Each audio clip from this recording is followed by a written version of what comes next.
The Shepherd's Hut opens with teenage Jack C. Clacton tearing across the wild badlands of Australia's arid west in a stolen car. With the engine working up a howl and the wind flogging in the window, it brings on this angel feeling. Like you're just one arrow of light. The setup is exhilarating, compelling. We are in Tim Winton country, and we are in for a ride. A most enviable writer, both lauded and best-selling, Winton has a particular gift for making the vernacular lyrical. 4 times winner of the Miles Franklin Award, twice a Booker finalist. In his native Australia, he is also an environmental campaigner and general moral compass. Resolutely blue-collar, just like his characters, he walks the walk, donating the prize money from the first of his Franklins to saving a strip of reef. He has been made a national living treasure. Don't be fooled by this cuddly title, however. For all its lyricism, the greatest virtue of Winton's writing is its rawness. His protagonists are always outsiders, beyond the pale, and The Shepherd's Hut opens true to form. Jack C's father is a deadest cunt, and his mother was already lost to him years before her cancer. Jack C and his dad now live in a small town where blind eyes are turned by cops and neighbors. No one would be surprised if the boy fought back against his father's beatings, but no one would help him, either.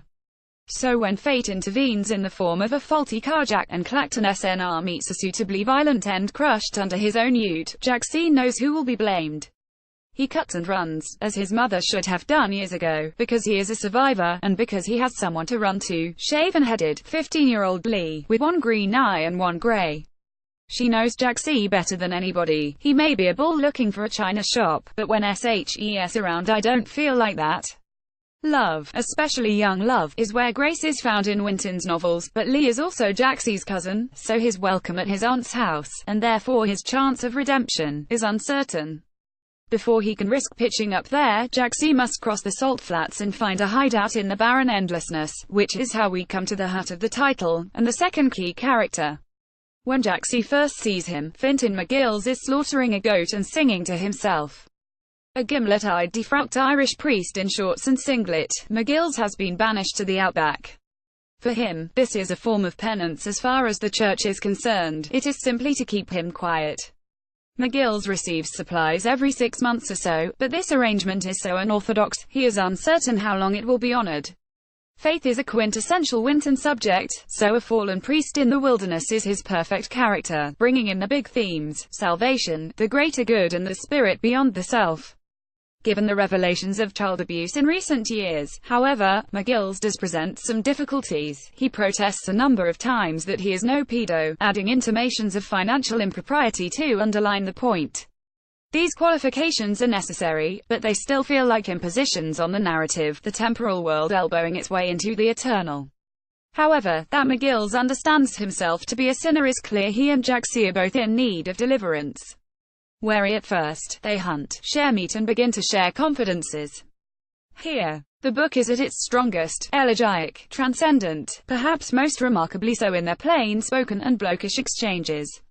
Like Patrick White, Australia's Nobel laureate, whose European settler protagonists faced the new continent's fierce beauty and came to believe in rock and soil and sun with far more certainty than the Christianity the old country had taught them, so Winton has his old young pair stare out at the glow of the salt lake by moonlight, so glorious, so treacherous, and watch the stones walking.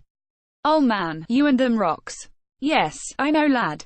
But listen, when they go all loose and watery in the heat, sometimes I get the queer feeling they've come for me, to hold me to account. For a while, it seems there are only the two of them and the harsh and visionary splendor. But in this remoteness all manner of ugliness can conceal itself, and the worst of it is human. If he is to save himself, Jack C must run again, but what of McGills in the closing pages? Everything converges, but to find out how, you'll just have to read it. Rachel Seyffert's latest novel is A Boy in Winter Virago. The Shepherd's Hut is published by Picador. To order a copy for £12.74 RP £14.99, go to guardianbookshop.com or call 0330 333 6846. Free UK PP over £10, orders only. Phone orders min PP of £1.99.